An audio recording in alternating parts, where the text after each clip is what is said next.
Size పెంచుకోవడానికి అమ్మాయిలు చూస్తున్నారు, సైజ్ తగ్గించుకోవడానికి కూడా చూస్తున్నారు. అవునండి. సో ఈ ఎన్లార్జ్మెంట్ విషయానికి వస్తే అసలు ఇది అపోహ అంటారా, లేకపోతే ఇది అవసరం అంటారా?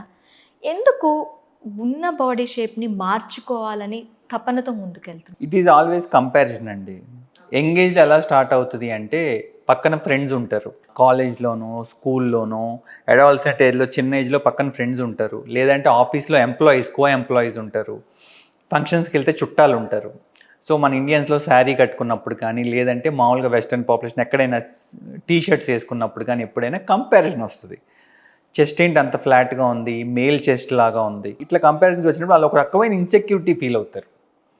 సైజ్ మరీ పెద్దగా ఉంటే ఎలా అయితే ఇన్సెక్యూరిటీ ఫీల్ అవుతారో, చిన్నగా ఉన్నప్పుడు కూడా ఇన్సెక్యూరిటీ ఫీల్ అవుతారు. యాక్చువల్గా సైజ్ చిన్నగా ఉండటం వల్ల డిసడ్వాంటేజ్ ఏమీ లేదండి. రేపొద్దున కన్సీవ్ అయ్యి బేబీకి ఫీడింగ్ ఇవ్వటానికి కూడా ఇబ్బంది ఏం లేదు. ఓకే, మీకు బ్రెస్ట్లో ఫ్యాట్ లేదు కానీ బ్రెస్ట్ గ్లాండ్స్ అన్నీ ఉంటాయి. సో బేబీ మిల్క్ బయటికి రావడానికి బేబీకి ఫ్యాట్తో సంబంధం లేదు, ఆ బ్రెస్ట్ గ్లాండ్స్తోనే సంబంధం ఉంది. సో అందుకని దానివల్ల ఈ చిన్నగా ఉండటం వల్ల ఇబ్బంది ఏమీ లేదు. కాకపోతే కంపారిజన్ వల్ల చిన్నగా ఉంది, నాకు చూడటానికి బాగాలేదు, శారీ కడితే బాగాలేదు, పుల్లకు చీర కట్టినట్టు ఉంది, మా దగ్గరికి వచ్చే కంప్లైంట్స్ ఇయే. టీషర్ట్ వేసుకుంటే మరీ ఫ్లాట్గా ఉందండి, మేల్ చెస్ట్ లాగా ఉంది, అట్లా వచ్చినప్పుడు కంప్లైంట్స్కి మనం బ్రెస్ట్ ఎన్లార్జ్మెంట్ చేస్తాం. కానీ మామూలుగా అయితే ఎన్లార్జ్మెంట్ అంత కంపల్సరీ ఏం కాదండి. ఓకే, ఇప్పుడు బ్రెస్ట్ ఎన్లార్జ్మెంట్ చేసుకోవాలి అనుకున్న వాళ్ళకి అసలు ప్రాసెస్ ఏంటి, దానికి ఎలాంటి వాళ్ళని మీరు సజెస్ట్ చేస్తారు? ఒక 2 ప్రాసెస్ ఉంటాయండి మెయిన్గా ఫాలో అయ్యాయి. ఒకటేమో బ్రెస్ట్ ఫ్యాట్ గ్రాఫ్టింగ్ అంటాం. అంటే వేరే చోట నుంచి ఫ్యాట్ తీసి బ్రెస్ట్లోకి ఫిల్ చేయటం. అది మన బాడీ ఫ్యాటే, మన బాడీలో థైస్ దగ్గర, పొట్ట దగ్గర, వెనకాల నడుము దగ్గర ఎక్కడున్న ఫ్యాట్ని తీసుకొచ్చి దాన్ని ప్రాసెస్ చేసి బ్రెస్ట్లోకి ఇన్ఫిల్ట్రేట్ చేయటాన్ని ఫ్యాట్ గ్రాఫ్టింగ్ అంటాం. ఈ ఫ్యాట్ గ్రాఫ్టింగ్ చేసిన తర్వాత ఆ ఫ్యాట్ అనేది అక్కడ అలా ఉండిపోతుందా, లేకపోతే మనం ఫ్యాట్ బర్నింగ్స్ కానీ వాటికి యూజ్ చేస్తూ ఉంటారు కదా, అలా చేస్తున్నప్పుడు ఈ ఫ్యాట్ మీద ఏమైనా ఇంపాక్ట్? యూజువల్గా ఒక 100 ml ఫ్యాట్ మనం ఎక్కించాం అనుకోండి, ఓకే, ఆ 100 ml ఫ్యాట్ మనం ఎక్కించినప్పుడు ఫుల్గా కనిపిస్తుంది బ్రెస్ట్. ఎక్కించాక అందులో ఒక 30 ml 20 ml మళ్ళీ బాడీ అబ్జార్బ్ చేసేసుకుంటుంది. చేసేసుకున్న తర్వాత ఒక 70 ml 60 ml అక్కడ ఉంటుంది. యూజువల్గా కంప్లైంట్ ఏం చేస్తారంటే, మీరు చేసినప్పుడు బాగుంది, తర్వాత మళ్ళీ డ్రూప్ అయిపోయినాయి బ్రెస్ట్ కిందకి, సైజ్ తగ్గిపోయింది అంటారు. ఇది కాకుండా మనం తీసే ఫ్యాట్ ఎక్కడి నుంచి తీస్తున్నాం, థైస్ నుంచో అబ్డామెన్ నుంచో తీస్తున్నాం. దానికి ఒక నేచర్ ఉంటుంది. ఒక్కొక్కసారి ఆ ఫ్యాట్ అబ్నార్మల్గా గ్రో అవ్వచ్చు. సో రైట్ బ్రెస్ట్ ఒక సైజు, లెఫ్ట్ బ్రెస్ట్ ఒక సైజులోకి వెళ్ళిపోవచ్చు. తర్వాత అదొక ప్రాబ్లం వస్తుంది ఈ ఫ్యాట్ వేయటం వల్ల. అంతే కదా, ఏ ఫ్యాట్ ఎక్కడ ఎలా గ్రో అవుద్దో మనం చెప్పలేం కదండి, అదేం సింథటిక్ థింగ్ కాదు కదా. ఇదొకటి. సెకండ్ వచ్చేసి మళ్ళీ మనం చేసిన ఫ్యాట్ నెక్రోజ్ అయిపోయి లోపల ఒక ఫ్యాట్ బబుల్స్ లాగా, సిస్టిల్ లాగా ఫామ్ అవ్వచ్చు. క్యాన్సర్ దారి తీయదు కానీ ఇట్లాంటి కొంచెం చిన్న డిస్టర్బెన్సెస్ వస్తాయి. డాక్టర్ గారు ఇక్కడ తగులుతుందండి, ఎగ్జాక్ట్గా రైట్ ఎలా ఉందో లెఫ్ట్ మాకు అలా లేదు, మిర్రర్ ముందు నుంచి డిఫరెంట్గా ఉంది, ఇట్లాంటి కంప్లైంట్స్ అన్నీ వస్తాయి ఫ్యాట్ గ్రాఫ్టింగ్లో. ఇది కాకుండా నెక్స్ట్ ఇంకో ప్రొసీజర్ సిలికాన్ బ్రెస్ట్ ఇంప్లాంట్స్.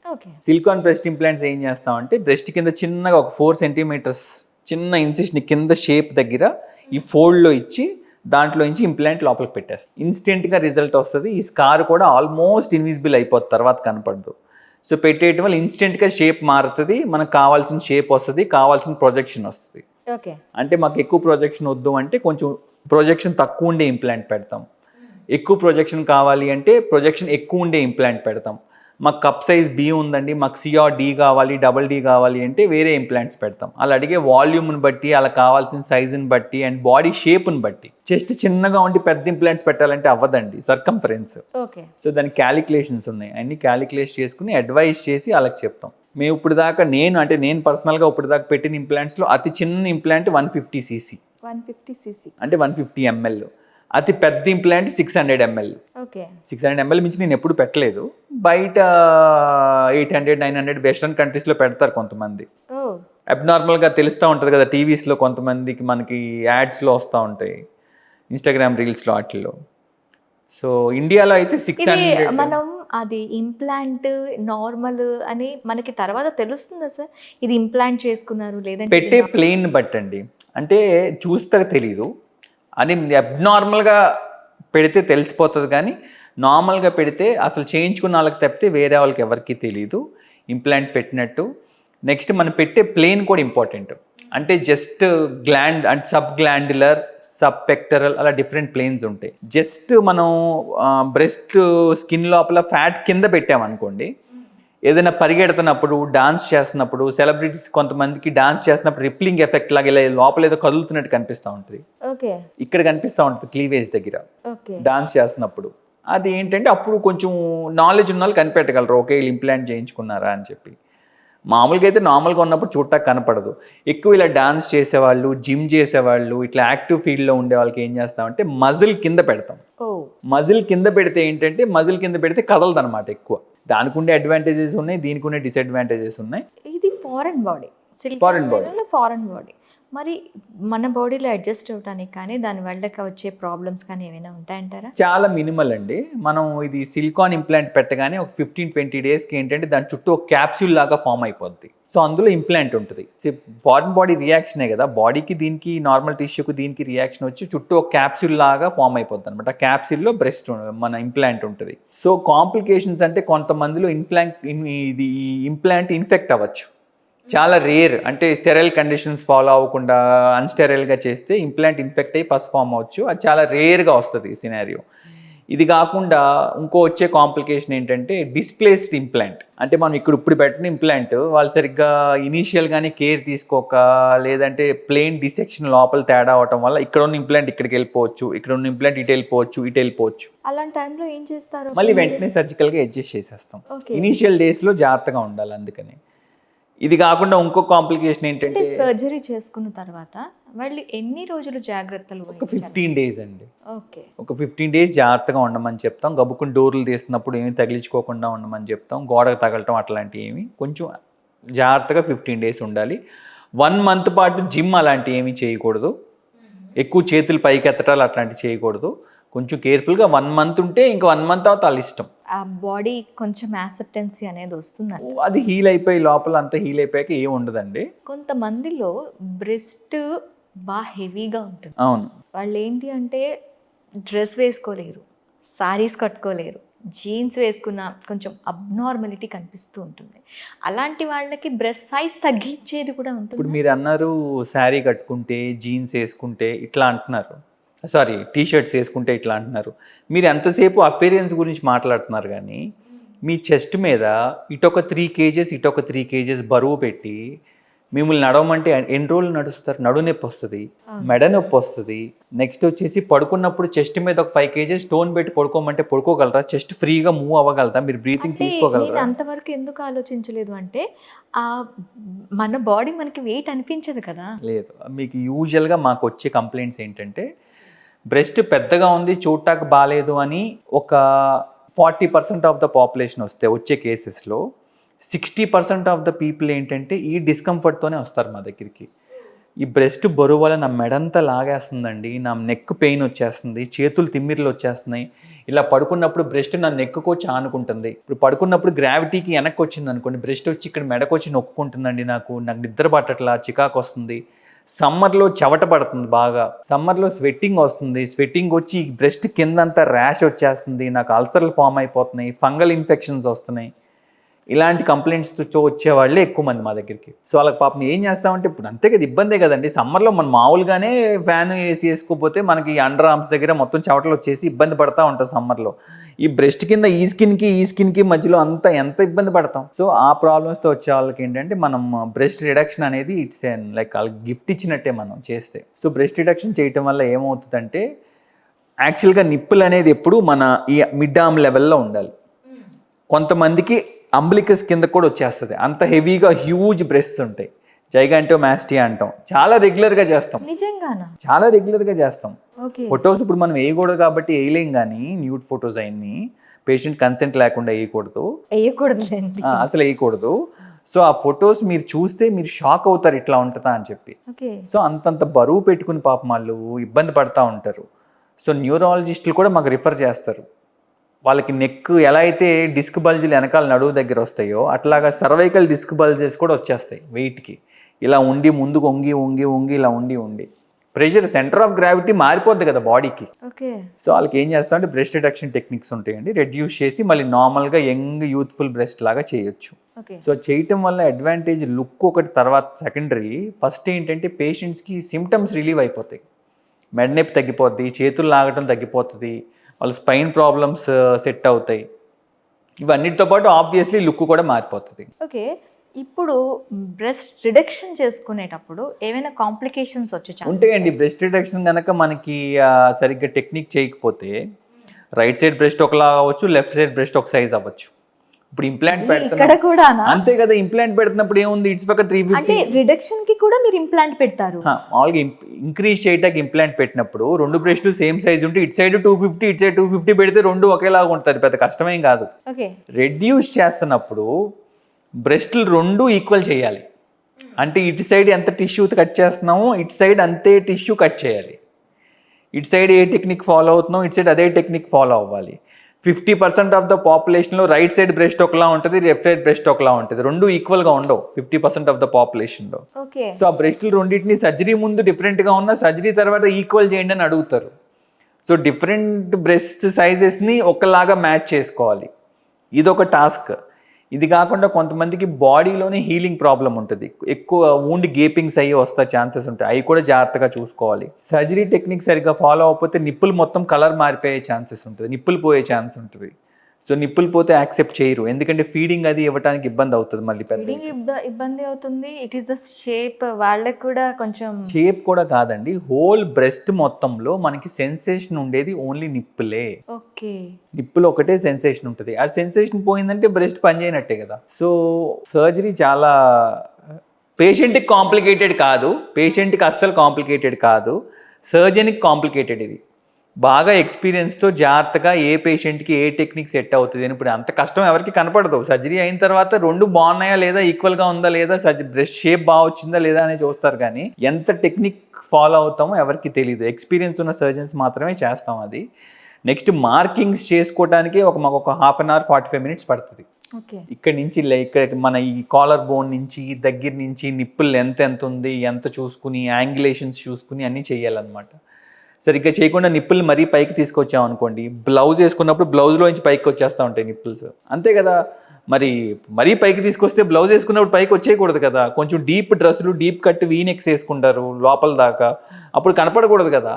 అవును, అలానే మరీ పైకి తీసుకురాలేము, మరీ కిందకి పెట్టలేము. Shape, correct place, correct shape, size, volume, placement అన్నీ ఇంపార్టెంట్. సో సర్జరీ ఇంతవరకు మీరు ఇలాంటి అంటే బ్రెస్ట్ అలైన్మెంట్ సర్జరీస్ ఎన్ని చేసి ఉంటారు? యూజువల్గా అండి వీక్లీ ఒక్క కేసు అన్న, వీక్కి ఒక కేసు అన్న రిడక్షన్ చేస్తాం. రిడక్షన్ అంటే సైజ్ తగ్గియటం, కనీసం వారానికి 10 రోజులకు ఒకటి సైజ్ తగ్గిస్తాం. బ్రెస్ట్ సైజ్ ఇంప్రూవ్ చేసేది 2 వీక్స్కి ఒకసారి అట్లా చేస్తాం. అంటే మేము ఓన్లీ బ్రెస్ట్ సర్జరీస్ చేయం కదా, మేము లైపోసక్షన్స్ చేస్తాం, హెయిర్ ట్రాన్స్ప్లాంట్స్ చేస్తాం, accident cases facial bone fractures చేస్తాం, మీరు ఇందాక నన్ను టాపిక్ అడిగినట్టు వెజనోప్లాస్టీస్ కానీ పెనేల్ లెంథనింగ్స్ కానీ మిగతా సర్జరీస్ అన్నీ చేస్తాం కాబట్టి కాలిన బర్న్స్ కేసెస్ ట్రీట్ చేస్తాం. ఈ అన్ని కేసెస్ మధ్యలో ఈ కేసెస్ కూడా రెగ్యులర్గా చేస్తూ ఉంటాం. సో నన్ను అడిగితే అట్లీస్ట్ ఇయర్లీ ఒక 30-40 కేసెస్ బ్రెస్ట్ రిడక్షన్స్, ఒక 30 కేసెస్ వరకు బ్రెస్ట్ ఆగ్మెంటేషన్స్, అలాంటి మినిమం టు మినిమం చేస్తాం. సర్జరీ తర్వాత పేషెంట్స్ తీసుకోవాల్సిన జాగ్రత్తలు ఎలా ఉంటాయి? సో యూజువల్గా ఇన్ఫెక్షన్ రాకుండా యాంటీబయాటిక్స్ వేసుకోవాలండి, సపోర్ట్ గార్మెంట్స్ వేసుకోవాలి. అంటే మనం జిమ్ చేస్తున్నప్పుడు ఏదన్నా డాన్స్ ప్రోగ్రామ్స్కి వెళ్తున్నప్పుడు పుషప్ బ్రాస్ కానీ సపోర్ట్ బ్రాస్ కానీ వేసుకుంటాం కదా, సో అట్లా షేప్ మళ్ళీ గ్రావిటీకి మళ్ళీ బ్రెస్ట్ కిందకి వచ్చేయకుండా కొంచెం సపోర్ట్ గార్మెంట్స్ వేసుకోవాలి. అంటే ఆఫ్టర్ సర్జరీ కూడాను మనం మళ్ళీ బ్రెస్ట్ పెరిగే ఛాన్సెస్ ఉంటాయంట? బ్రెస్ట్ పెరిగే ఛాన్సెస్ కాదండి, కిందకి సాగ్ అయిపోయే chances. Gravity is the culprit అండి. మనం ఎలా నుంచి నడగలుగుతున్నామో గ్రావిటేషనల్ ఫోర్స్ వల్ల ఈ ముందున్న బ్రెస్ట్ కూడా కిందకి సాగిపోతూ ఉంటాయి సపోర్ట్ ఇవ్వకపోతే. సో అందుకని సపోర్ట్ ఇస్తేనే మనకి ఆ షేప్, ఆ వాల్యూమ్ అది మెయింటైన్ అవుతుంది నీట్గా. అది కూడా కాకుండా ఏజ్, ఇప్పుడు నేను 25 years అమ్మాయికి సర్జరీ చేశాను, బ్రెస్ట్ సర్జరీ. ఒక రకమైన ఫ్యాట్ ఉంటుంది, టైట్నెస్ ఉంటుంది. డౌన్ ద లైన్ 40-45 years వెళ్ళేసరికి బ్రెస్ట్ ఇన్ జనరల్గానే ఫ్యాట్ షేప్ మారిపోతూ ఉంటుంది లోపల. మిగతా బాడీ పార్ట్స్ ఎలా మారుతాయో ఏజ్ తగ్గట్టు ఈ బ్రెస్ట్ కూడా మారుతూ ఉంటుంది కదా. మారినప్పుడు దాన్ని మళ్ళీ చేంజెస్ని మనం కొంచెం కరెక్ట్ చేసుకుంటూ ఉండాలి, అవసరం అయితే అది కూడా. అందుకని ఏంటంటే మనం ఇప్పుడు చేసిన సర్జరీ రిజల్ట్ మళ్ళీ 20-25 years తర్వాత కూడా అలాగే ఉంటుందని ఎక్స్పెక్ట్ చేయకూడదు. మన బాడీ మొత్తం ఎలా షేప్ చేంజ్ అవుతుందో మనం చేసిన సర్జరీ చేసిన పార్ట్ కూడా అలాగే షేప్ చేంజ్ అవుతుంది. ఫ్యూచర్లో కూడా దానికి కరెక్ట్గా పుషప్స్ అంటే ఏదో మనం పెద్ద జాగ్రత్తలు తీసుకోకర్లేదు. మనం సెలెక్ట్ చేసుకునే గార్మెంట్స్, మనం వేసుకునే బట్టలు, మనం చేసే ఏంటంటే కొంచెం కాన్షియస్గా ఉండాలి. సిలికాన్ ప్యాడ్స్ పెట్టే బ్రెస్ట్లు ఎలా ఉంటాయి? అవి కూడా గ్రావిటీకి అంతే కదా, ఇప్పుడు మీరు ఒక 25 ఇయర్స్ అమ్మాయికి సిలికాన్ బ్రెస్ట్ ఇంప్లాంట్ పెట్టా, ఆ ఏజ్కి తగ్గట్టు ఆ వాల్యూమ్కి పెట్టాను, అప్పుడు బ్రెస్ట్ టైట్గా ఉండింది. బ్రెస్ట్ ఒక 250 సీసీయో 350 సీసీ ఇంప్లాంటో పెట్టాను. వాళ్ళు డౌన్ ద లైన్ 40-45 ఇయర్స్కి వెళ్తారు. వెళ్ళినప్పుడు మనం పెట్టిన ఇంప్లాంట్ అలాగే ఉంటుంది, చుట్టుపక్కల ఉన్న స్కిన్ టిష్యూ మొత్తం చేంజ్ అయిపోద్ది కదా, షేప్ మారినట్టు. ఓకే. ఒక 20-25 ఇయర్స్ తర్వాత అవసరమైతే ఒకసారి ఆ ఇంప్లాంట్ మార్చుకోవాల్సి వస్తుంది, అప్గ్రేడ్ చేసుకోవాల్సి వస్తుంది. అంటే ఇప్పుడున్న సైజు కంటే కొంచెం పెద్ద సైజు పెడతామా, ఏ స్కిన్ టైట్ చేసుకుంటామా, ఏదో ఒకటి. చాలామంది రారు, ఎందుకు అంటే వాళ్ళకి డజన్ మ్యాటర్ 40-45 ఇయర్స్ వచ్చాక ఏముందిలే అని వదిలేస్తారు.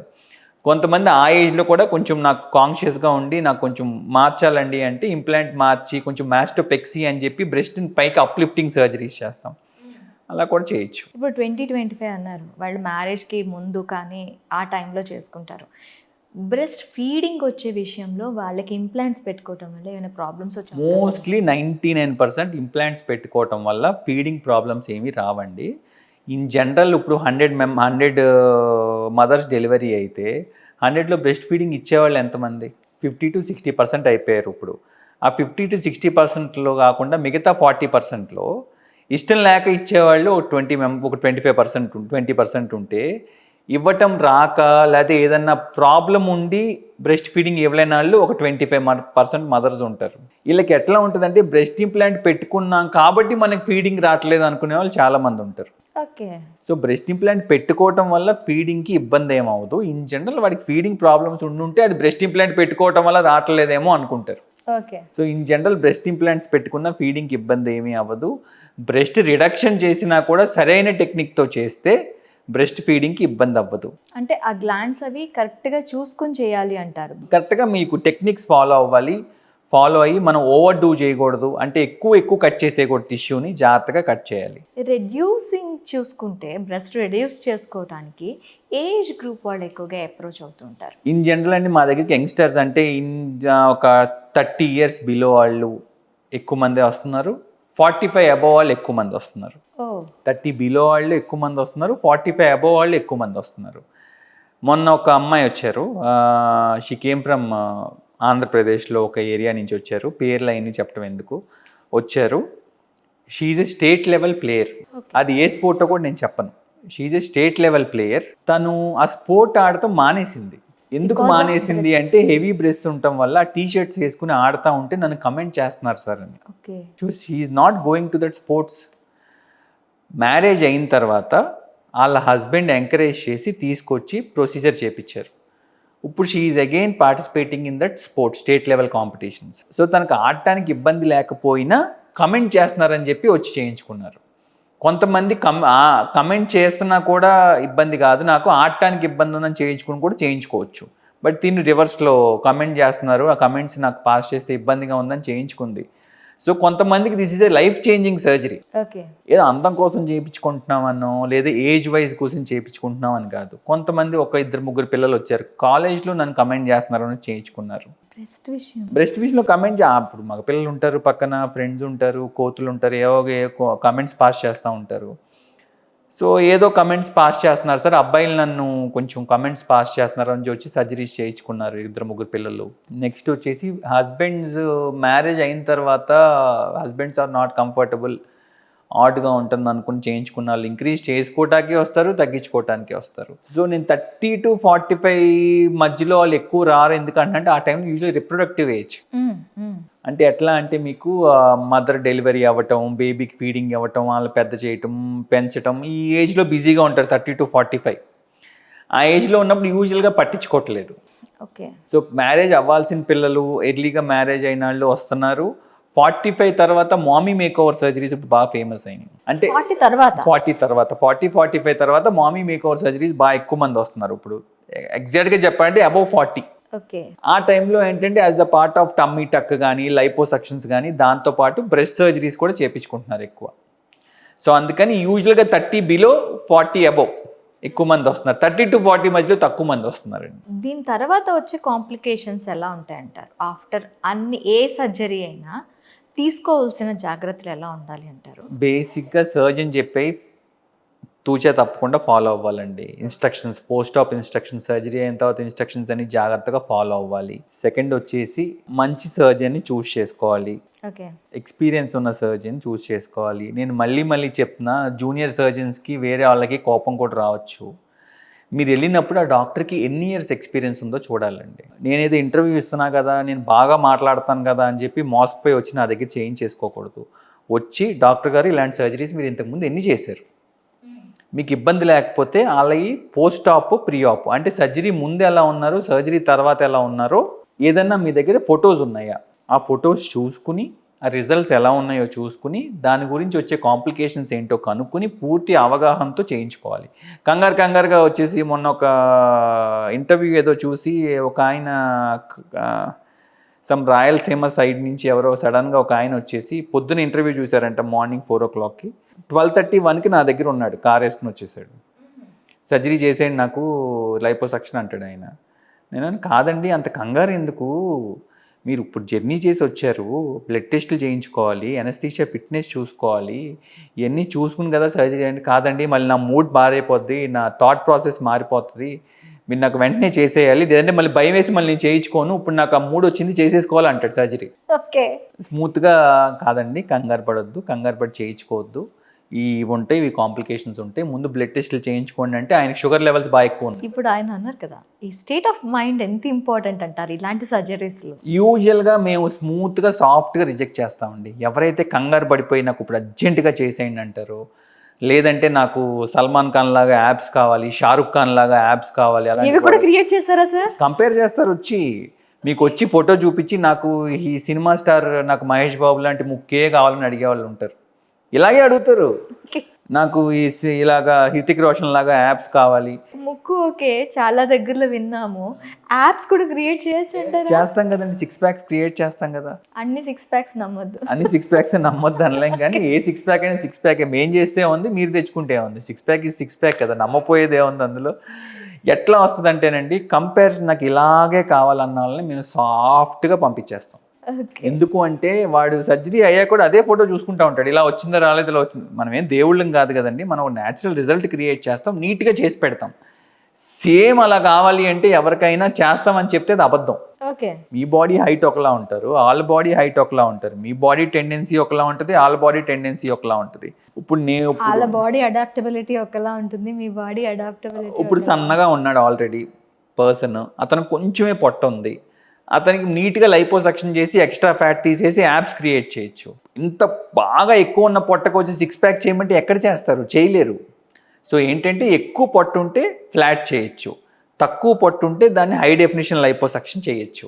ఓకే. హై డెఫినిషన్ లైపోసక్షన్ అంటే యాప్స్ క్రియేట్ చేయటం, బాగా ఒక 6 to 8 months జిమ్కి వెళ్ళి మనం బాడీ ఎలా కర్వ్స్ వస్తాయో ఆ కర్వ్స్ అన్ని తీసుకురావటాన్ని హై డెఫినిషన్ లైపోసక్షన్ అంటాం. అంటే 6 to 8 monthsలో రాదు, మినిమం ఒక 2 to 3 years పడుతుంది యాప్స్ రావాలి అంటే. సన్నగా ఉన్న వాళ్ళు యాప్స్ చేస్తే ఏముందండి, 6 to 8 monthsలో వచ్చేస్తాయి. కాదు అంటే రెగ్యులర్గా చేసే వాళ్ళకి, కానీ ఒక్క సర్జరీలోనే ఇవన్నీ క్రియేట్ చేసేయచ్చు అంటే మనం క్రియేట్ చేస్తామండి, క్రియేట్ చేశాక మెయింటైన్ చేయాలి కదా. ఇప్పుడు నేను ఫ్యాట్ అంతా తగ్గించి దాన్ని యాప్స్ క్రియేట్ చేశాను, మళ్ళీ అన్కంట్రోలబుల్గా తినేసి వర్కౌట్ చేయకపోతే మళ్ళీ ఫ్యాట్ పెరిగిపోద్ది. ఓకే. మళ్ళీ ఫ్యాట్ పెరిగిపోయి షేప్లన్నీ మళ్ళీ నార్మల్ అయిపోతాయి. సో నేను అనేది మనం చేయటం ఎంత ఇంపార్టెంటో పేషెంట్కి అడ్వైస్ చేసి మోటివేట్ చేస్తే పేషెంట్ అవన్నీ ఫాలో అవటం కూడా అంతే ఇంపార్టెంట్. నాకు ఏ మూవీయో కరెక్ట్గా గుర్తు రావట్లేదండి, అల్లరి నరేష్, అందులో చాలా ఫ్యాటీగా సిగరెట్ ప్యాక్స్ పెట్టుకుంటారు. సిగరెట్ ప్యాకెట్స్ కాదు, చాలా లావుగా ఉంటాడు తను అందులో.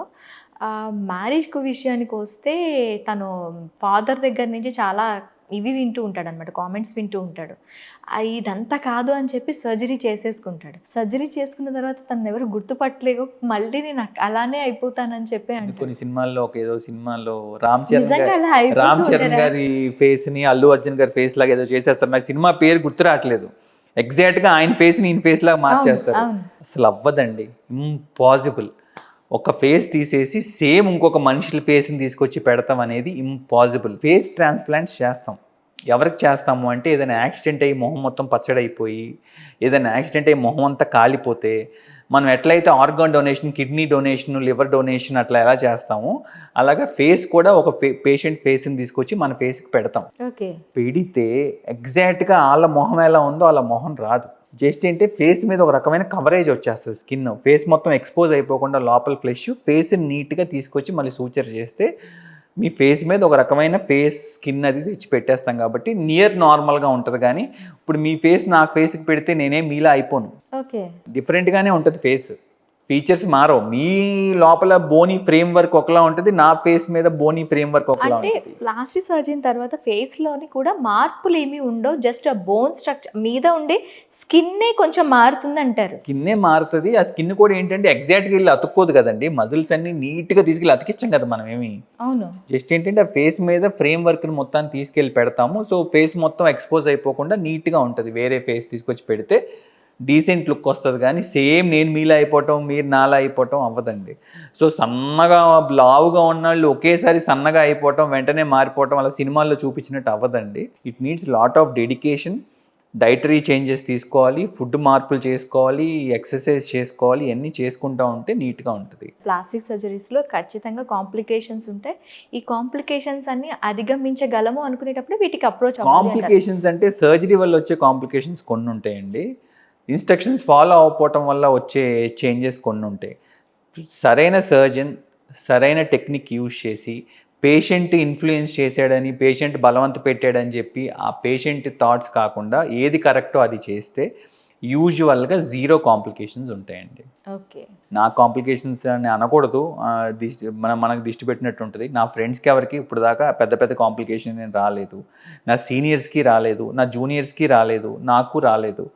బట్ ఎక్కడో వింటూ ఉంటాం కంట్రీలో పలానా సర్జన్ చేస్తే కాంప్లికేట్ అయిందంట అని. వాళ్ళు పెద్ద పెద్ద సర్జన్సే, కానీ ఒక్కొక్కసారి అవుతుంది. ఓకే. మన టైం బ్యాడ్ అవ్వచ్చు, పేషెంట్ టైం బ్యాడ్ అవ్వచ్చు. కాంప్లికేషన్స్ అనేవి సర్జికల్లో ఎప్పుడైనా అవుతాయి, సర్జికల్గా చేసినప్పుడు, బట్ రెగ్యులర్గా అవ్వవండి. Okay sir, thank you very thank you. Much.